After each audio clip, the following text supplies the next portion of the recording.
Assalamualaikum warahmatullahi wabarakatuh. Perkenalkan, nama saya Ulfa Khairiyah dengan NIM 1901849 dengan program studi Pendidikan Bahasa Inggris. Saat ini saya ingin memenuhi salah satu nilai tugas akhir mata kuliah, yaitu Dasar-Dasar Ilmu Pendidikan yang diampu oleh dosen Dr. Neni Mahyudi, MPD. Bagian materi yang saya ambil saat ini adalah yaitu analisis faktor yang mempengaruhi berkembangnya permasalahan pendidikan yang berada pada pertemuan ke-13.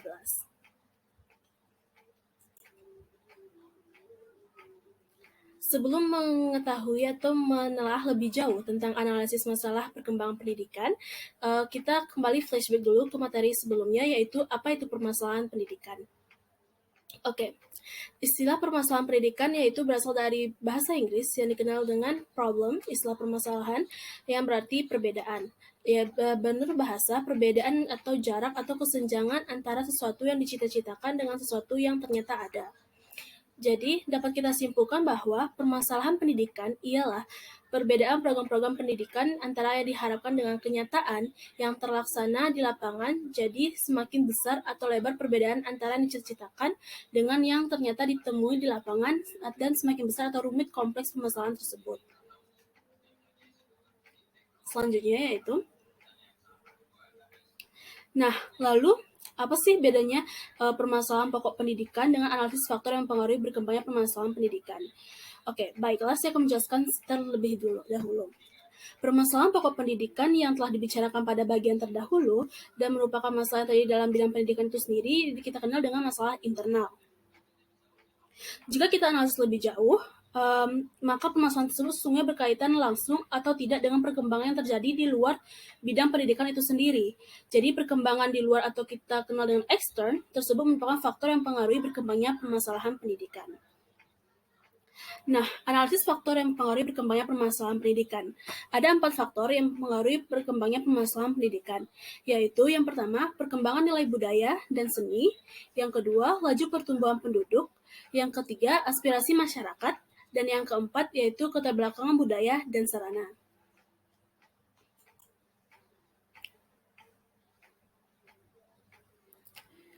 Kita masuk ke bagian yang pertama, yaitu perkembangan nilai budaya dan seni. Berkembangnya IP atau yang pengetahuan atau yang kita kenal dengan sains dalam berbagai bidang akan membawa masalah dalam bidang pendidikan. Misalnya saja, materi pengajaran terdapat dalam kurikulum sudah harus diubah dan disesuaikan. Lalu perkembangan teknologi, misalnya teknologi baru yang digunakan dalam suatu proses produksi akan menimbulkan kondisi ekonomi sosial baru. Persyaratan kerja, kebutuhan tenaga kerja, sistem pelayanan, dan lainnya akan serba baru. Sehingga perkembangan seperti ini akan menimbulkan masalah dalam sistem pendidikan. Sistem yang ada mungkin tidak sesuai lagi dan tertunduk dalam perkembangan, oleh karenanya perlu ditanggulangi. Lalu selanjutnya adalah seni. Aktivitas kesenian mempunyai andil yang cukup besar dalam membentuk manusia Indonesia seutuhnya. Tujuan pendidikan, yaitu secara khusus kesenian dapat mengembangkan domain atau aspek efektif dari peserta didik. Dunia seni telah mengalami perkembangan yang pesat dan semakin mendapat tempat dalam kehidupan masyarakat.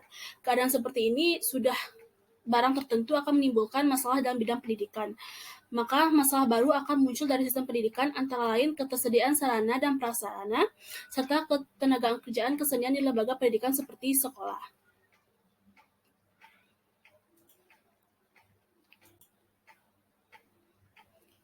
Lalu selanjutnya yaitu laju pertumbuhan penduduk. Laju pertumbuhan penduduk yang pesat akan menyebabkan berkembangnya masalah pendidikan. Misalnya, masalah pemerataan dengan pertumbuhan penduduk yang pesat, maka jumlah anak usia sekolah akan semakin besar atau semakin banyak. Jika daya tampung sekolah tidak bertambah, maka sebagian dari mereka terpaksa antri atau tidak sekolah. Jika ditampung juga, maka rasio guru siswa akan semakin besar. Hal ini menyebabkannya munculnya masalah lain seperti masalah mutu pendidikan. Lalu penyebaran pendudukan yang tidak merata di tanah air akan menimbulkan masalah baru pula. Misalnya, bagaimana merencanakan dan menyediakan sarana pendidikan yang dapat melayani daerah padat atau kota dan daerah terisolasi yang anak usia sekolahnya tidak seberapa orang atau jarang.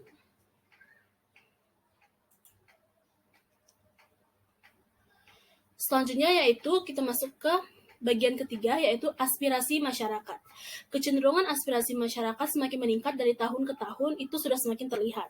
Masyarakat sudah melihat bahwa pendidikan akan lebih menjamin memperoleh pekerjaan yang layak dan menetap atau akan meningkatkan status sosial mereka.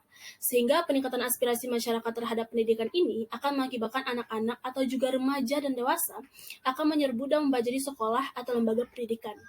Kondisi seperti ini akan menimbulkan berbagai masalah seperti sistem seleksi siswa atau mahasiswa baru, rasio guru siswa, waktu belajar. Permasalahan tersebut akan terus berkembang karena saling kait seperti yang telah dikemukakan pada bab terdahulu. Lalu selanjutnya adalah yang terakhir, keterbelakangan budaya dan sarana.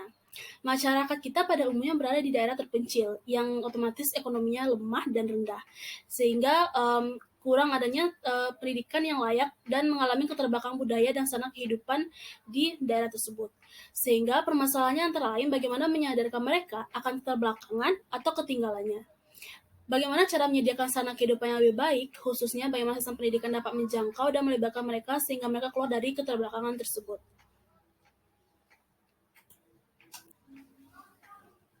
Baiklah teman-teman, sekian materi yang dapat saya sampaikan dan penjabaran penjelasan mengenai analisis perkembangan faktor pendidikan. Ada banyak hal yang menjadi analisis perkembangan faktor pendidikan ini sendiri, seperti keterbelakangan budaya dan sarana, lalu laju pertumbuhan penduduk, dan lain-lain sebagainya.